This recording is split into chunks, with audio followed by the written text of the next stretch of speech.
This is UMAR AHMED for IFL TV in association with MTK Global. I mean O2 Indigo for Ultimate Boxer.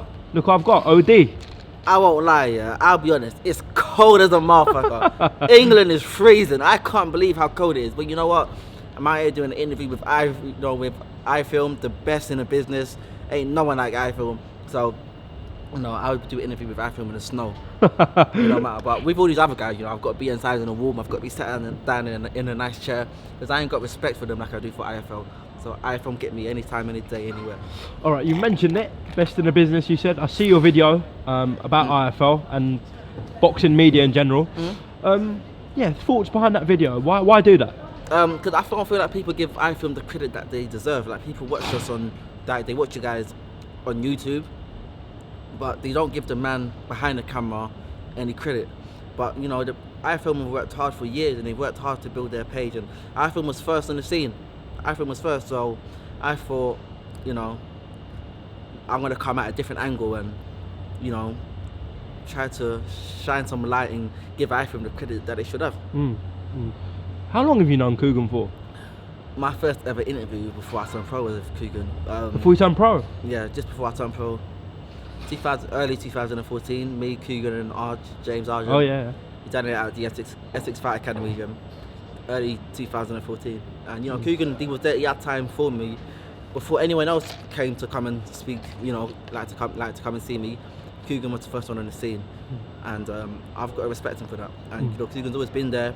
Anytime I've been down, like Coogan's like the kind of guy where he's not only concerned about getting views. I've done a few interviews on iPhone where then he phones me up and he's like, I'm not gonna put it up. Well, I'm like, why? Like, put it up. Like, no, because you said this, you said that, and it's gonna paint you in a bad light. So I think that I've got to respect him. And sometimes he'll send me a text to make sure that I'm cool, and I'm like, he genuinely cares about the fighters when he don't need to. That's not his job. His job is to get views and get paid. So Coogan's one of the good guys in the business, and there's only a few good guys. And a lot of other people try to come around the same role. They try to act like they're good guys, but they're not. It's literally just an act. But you can always tell when you see a good person in the business, and he's one of them. Well, yeah, the last time I caught up with you, before I did the interview, Coogan did actually call me and mentioned it to me that to paint you in a positive light, and anything you want cut out, and yeah, do the best for you, sort of. Yeah. But yeah, moving on. Obviously, it's been a while since the Jack Cattrall fight. In our interview, you was like, you weren't sure if you're going to carry on boxing or not. You were 50-50. The next day, I see that you said you'd quit boxing. What was that all about? I retired. I retired from the sport. I feel like a lot of things didn't go my way. A lot of the show wasn't. I feel like things was against me that day, and the powers that be were against me that day. People didn't want me to win, and the only way I was going to win that fight is if I knocked him out. And as I sat down, I was thinking about it. The judge gave me 2 rounds of that 12-round fight. I won most of those rounds. I won about 8-9 rounds of that fight. How are you going to give me 2 rounds?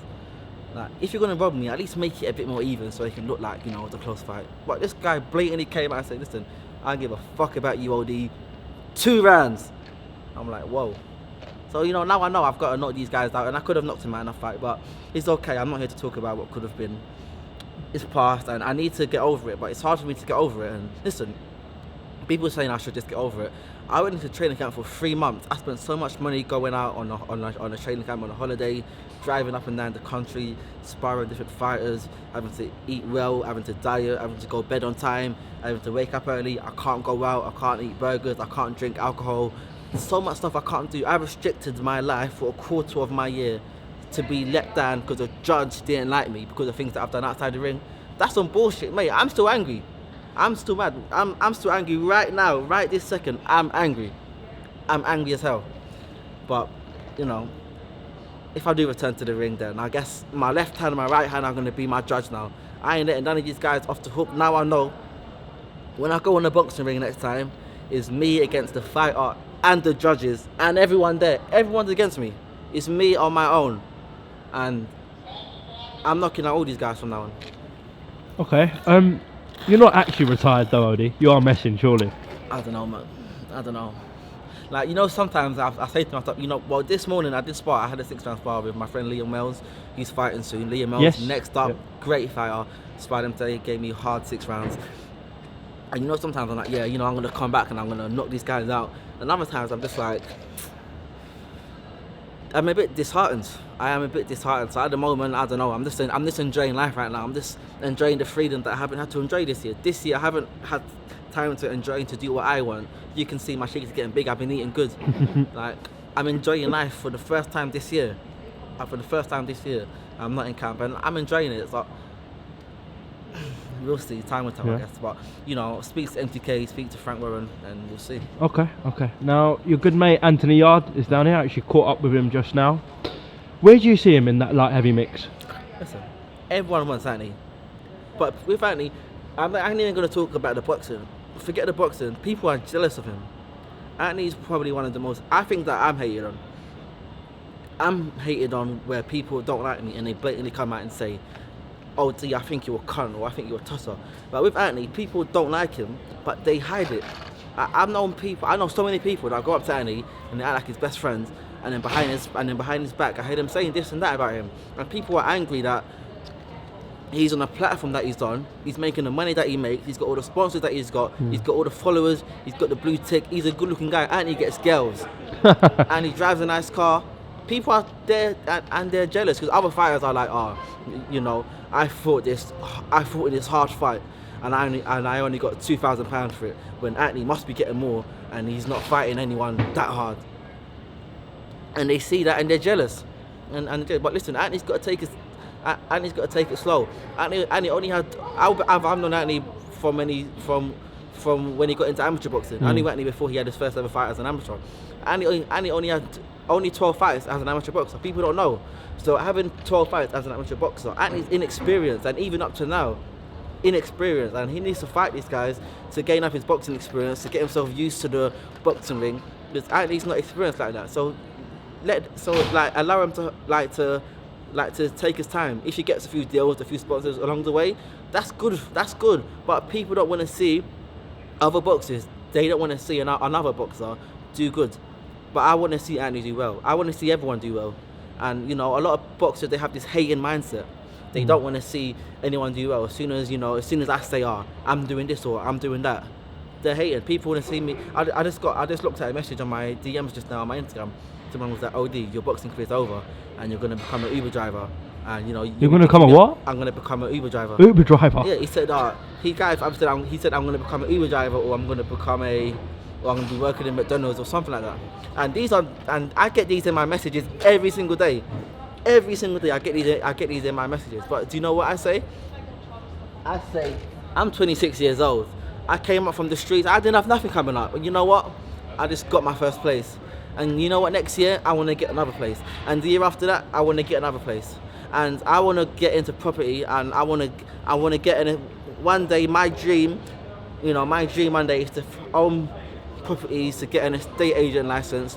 I want to run an estate agent. I want to be the boss. I want to run properties. So with that guy, with people saying, "Oh dear, you'll be working at McDonald's soon." I'm buying a place. I'm gonna buy a new place and a new place and a new place. So, I don't see myself working at McDonald's. But when I say things like that, a lot of boxers are gonna see this and they're not gonna be happy because boxers, they're jealous. Boxing fans, they're jealous and they're fickle. Boxing fans are the worst fans I've ever seen in my life. Like I said earlier, I had an interview earlier. Boxing fans are like kids. Like, you say this one day and then they love you, and you say this the next day and then they hate you, and then you say this the next day and then they love you. They're like kids. It's like a kid, and you give them a sweet and they're happy, and then you take it away and they cry, and you give it back and they're happy again, and you take it away and they cry. That's boxing fans. Boxing fans, they will hate you, then they'll love you, then they'll hate you, then they'll love you. Like, they should be like football fans. Football fans are loyal, the best fans in the world. I've seen football teams lose 10-0. They can lose 10 games in a row. The next time they play, all the fans will still come out and buy tickets and they'll still cheer. But with boxing, a boxer will get beat, he will lose, and his fans will leave him. They won't buy any more tickets to come out and see him fight again. He'll be swept underneath like the carpet. He'll be forgotten about, and that's boxing fans. And that's boxing fans for you. So, sometimes I sit back and I'm like, I should have become a footballer instead. I have loyal fans. Stop getting all these angry DMs. In my DMs, listen, people, they're so happy because they're thinking that I'm failing in life. But I will never fail in life. I come from poverty and I'm never going back there. Okay. That makes me happy. That makes me smile when I think about that. I will never be poor. I will never be poor. And another day in my life, I'm only going to become more successful. Every year, at the end of every year, I look at my life and I'll see if I made any progress. Last year, 2 years ago, I got some bitches. I wasted money on some bitches. Last year, I bought a car. I wasted money on a car and some bitches. This year, I'm doing the right thing. I'm making smart investments. Next year, I'm gonna make another smart investment. I was thinking about buying a Rolex. I'm gonna get a Rolex for about £8,000. But I thought to myself, nah, forget the Rolex. Get more property. Put that down on a deposit. Rent the, and I'm gonna rent that shit. Let someone pay the mortgage and pay me some money on top. And then once the mortgage is all paid, it's mine. I'ma own everything. Ohara Davies taking over the property market. All these people that hate me, all these people that write bad things about me, my aim is to make them my tenants. All the people that write bad things about me, I want them to be paying me rent. And I feel like I still haven't got my first place yet. So I'm talking like I've got 10 houses. I ain't even moved into my first place yet. I'll be moving in hopefully in a week or two. But this is my aim. This is my goal. I want to run the property game. Okay. OD. Sounds like a plan. OD. A lot of people think I'm a clown, but listen, man. There's a lot of money in juggling sometimes. All right, I'll leave it there. It is cold outside. OD, always appreciate your time on IFL TV, and I'm loving that sweater, by the way. OD, shout out to Loud. They send me stuff all the time. They're great. I love you. It's got me this custom-made OD hoodie thing. Shout out. Sort me one. I will 100%. All right, top man. Thank you for your time, and catch up soon.